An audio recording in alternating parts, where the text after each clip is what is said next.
What is up, guys? It's your boy Uriel, NBA's brother. We're gonna be doing the Jeff Teague, George Hill trade. Yeah.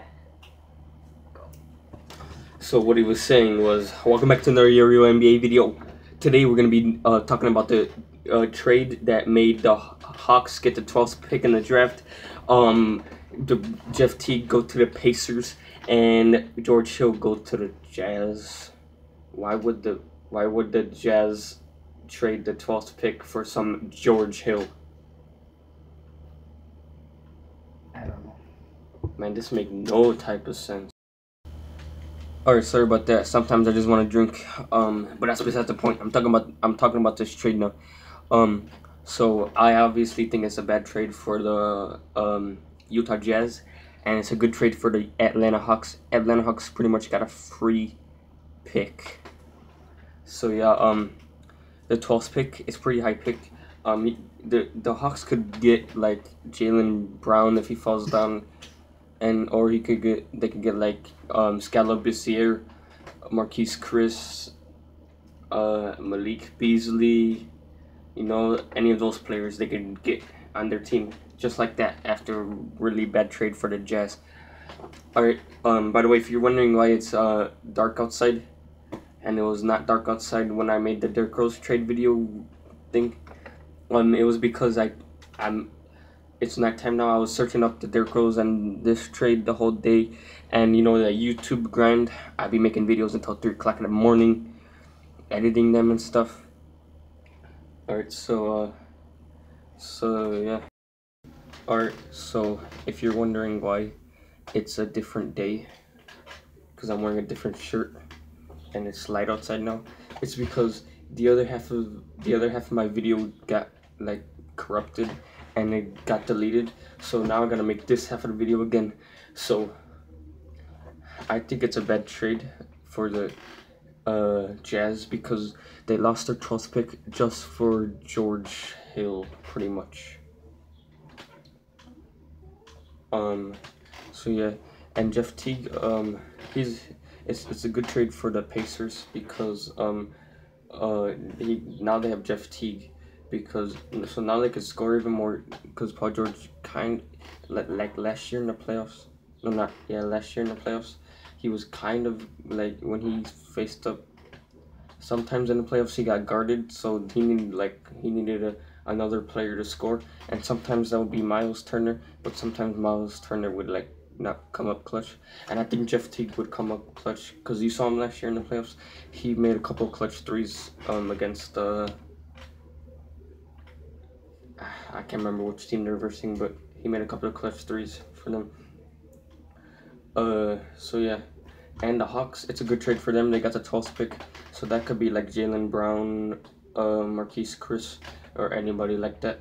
And they got the 21st pick, I think, so they could pick like another good one, like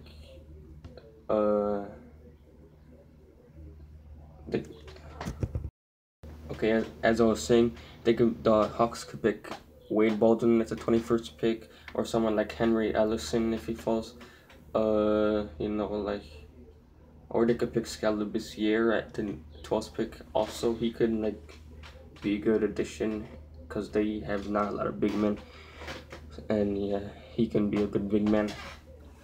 And so yeah, I think it's a good trade for the Hawks, Pacers, but a terrible trade for the Utah Jazz, because they got another point guard. They really didn't even need a point guard. They already have Trey Burke, Dante Exum, and Raul Neto. So they didn't really even need a point guard. So they just gave up their first round pick for another point guard, and he's not even. And George Hill's not even that much of an all-star, so it's not like they got a good point guard. He's kind of better than the point guards that they have already, but like not a lot better that I would give up the first round pick. Yeah, words. So yeah. I think. Oh yeah, so the Pacers could put Jeff Teague at the point guard. So the Pacers lineup could be Jeff Teague, Monta Ellis if they don't trade him, because they might trade him. Paul George, he's an all-star, and what's his name? Ian Mahimi, and then Miles Turner. Miles Turner could develop into a good player, because last year in his rookie year, he was like went off. He was like one of the best rookies last year. He could have won Rookie of the Year, but the Pacers didn't like play him in the beginning of the year. They only started playing him at like the end of the year, so he didn't really get as much playing time as his like Karl-Anthony Towns or Kristaps Porzingis. So yeah.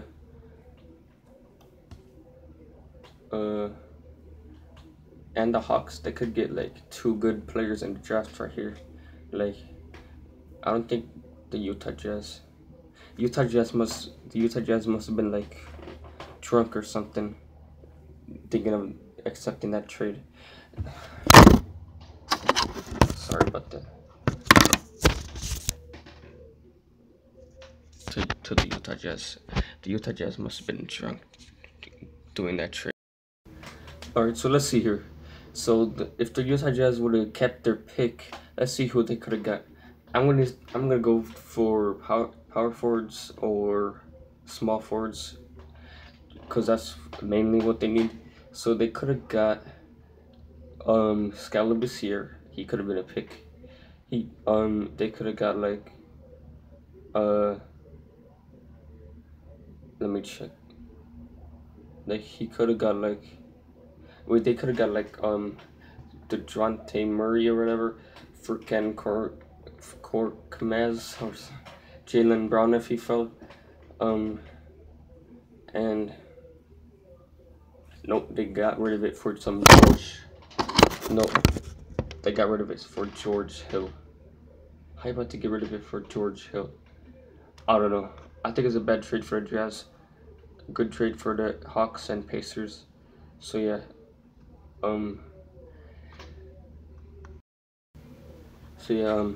Thank you for watching.